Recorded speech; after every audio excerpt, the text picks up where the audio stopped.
Minasyaitonirrajim. Bismillahirrahmanirrahim. Alhamdulillahirabbil alamin.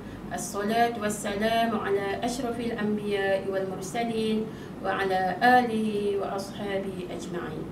Assalamualaikum warahmatullahi wabarakatuh. Apa khabar semua? Diharapkan murid-murid semua sihat dan ceria-ceria di samping keluarga tercinta. Salam Ramadan Al-Mubarak. Pada hari ini, murid-murid akan bersama dengan Murabbi Rohani dari SK Putrajaya Presin 18-2. Dan pada hari ini, kita akan belajar satu tajuk tazkirah, iaitu Allah bercakap dengan Nabi Musa alaihissalam. Jom kita teroka kisah Allah bercakap dengan Nabi Musa. Kira-kira 3,000 tahun yang lalu, Mesir diperintah oleh seorang raja yang sangat zalim, iaitu Fir'aun namanya. Pada suatu hari, seorang tukang tilik istana memberitahu Fir'aun bahawa akan lahir seorang bayi lelaki dalam kalangan Bani Israel pada tahun itu. Dia akan membinasakan Fir'aun dan kerajaannya. Dengan perasaan marah, Fir'aun menyuruh membunuh semua bayi lelaki yang baru lahir dalam kalangan Bani Israel. Hanya bayi perempuan yang tidak akan dibunuh. Kaum Bani Israel dijadikan hamba oleh Fir'aun. Dalam keadaan yang menakutkan itu, seorang perempuan alim dalam kalangan Bani Israel itu yang bernama Yukabid telah melahirkan seorang bayi lelaki. Bayi itu sangat comel dan diberi nama Musa. Dia telah diberitahu oleh Allah Subhanahu Wa Taala bahawa bayi itu adalah seorang kanak-kanak yang sangat istimewa. Pada suatu hari nanti, dia akan menjadi seorang Nabi yang agung. Allah telah memberi ilham kepada Yukabid supaya memasukkan bayinya ke dalam sebuah kotak, kemudian mencampakkannya ke dalam sungai Nil. Allah Subhanahu Wa Taala berjanji bahawa bayi itu akan selamat. Dia pun mematuhi perintah Allah lalu berbuat demikian.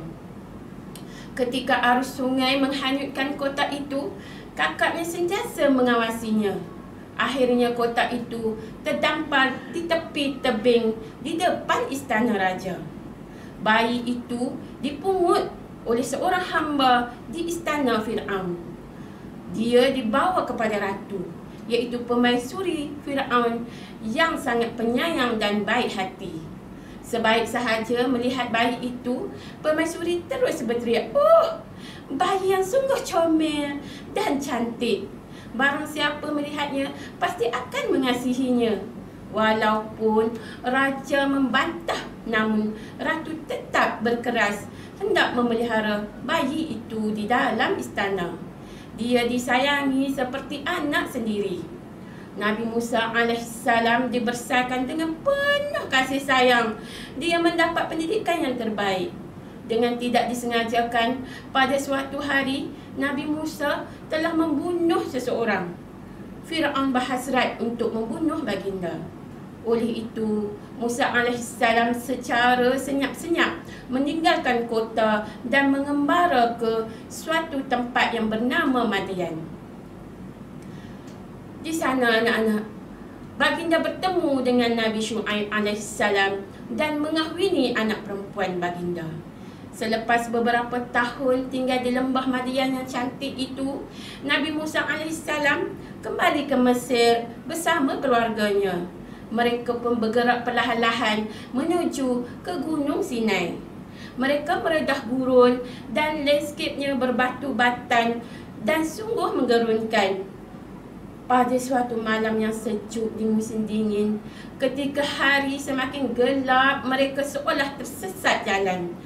Musa melihat di sekeliling dan ternampak api di kejauhan di sebalik gunung. Dia berkata, "Tunggu di sini, lihat aku ternampak api jauh di sana.